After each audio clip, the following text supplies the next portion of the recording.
गांव का एक छोटा सा किंतु आत्मनिर्भर परिवार था रामदीन का। वह अपने परिवार में पत्नी गीता, दो बेटों मनोज और दीपक और बूढ़ी मां के साथ रहता था।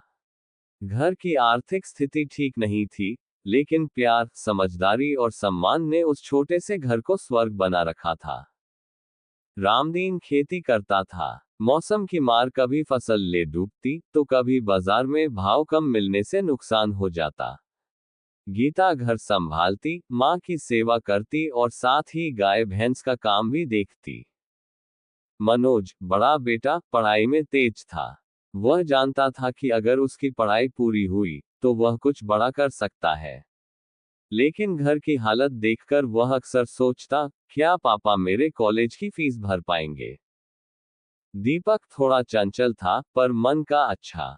वो भी अपने पिता का हाथ बटाता और गांव के स्कूल में पढ़ता। एक बार की बात है, जब मनोज का कॉलेज में दाखिला हो गया। रामदीन के पास पैसे नहीं थे, लेकिन उसने अपनी पत्नी की चूड़ियां बेच दी और एक पुरानी गाय भी। बेटे की आंखों में सपना था और रामदीन का मानना था कि बच्चों के सपने पूरे करना ही असली संपत्ति होती है। मनोज शहर चला गया। शुरुआत में बहुत मुश्किलें आईं। कभी भूखा रहना पड़ा, कभी दूसरों के पुराने कपड़े पहनने पड़े। लेकिन उसने हार नहीं मानी। इधर गांव में गीता और रामदीन ने बाकी जिम्मेदारियां संभाल ली। दीपक ने खेतों में ज्यादा समय देना शुरू कर दिया। समय बीतता गया। मनोज ने पढ़ाई पूरी की और उसे एक अच्छी नौकरी मिल गई। उसकी पहली सैलरी आई तो उसने सबसे पहले माँ पिता के लिए नए कपड़े और एक मोबाइल भेजा। वो हर महीने कुछ पैसे घर भेजता। रामदीन की आंखों में आंसू आ जाते जब वह मनोज की चिट्ठी पढ़ता, पापा, आपने जो किया वह मैं जिंदगी भर नहीं भूल सकता।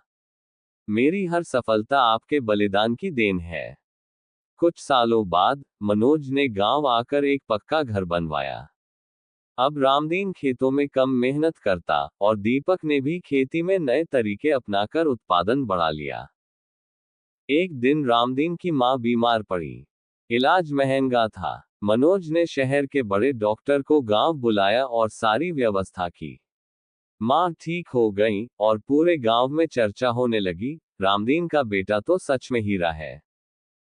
गांव वाले रामदीन की तारीफ करते, कभी किसी से झगड़ा नहीं किया, मेहनत की, बच्चों को संस्कार दिए, और आज देखो दोनों बेटे कितने अच्छे हैं। धीरे धीरे परिवार ने जो खोया था वह सब फिर से पा लिया, सम्मान, खुशी और आत्मनिर्भरता। लेकिन जो सबसे खास था वह था परिवार का आपसी प्यार और बलिदान की भावना। सच्चा सुख दौलत या ऐशो आराम में नहीं, बल्कि एकजुट परिवार, संस्कार और एक दूसरे के लिए त्याग में होता है।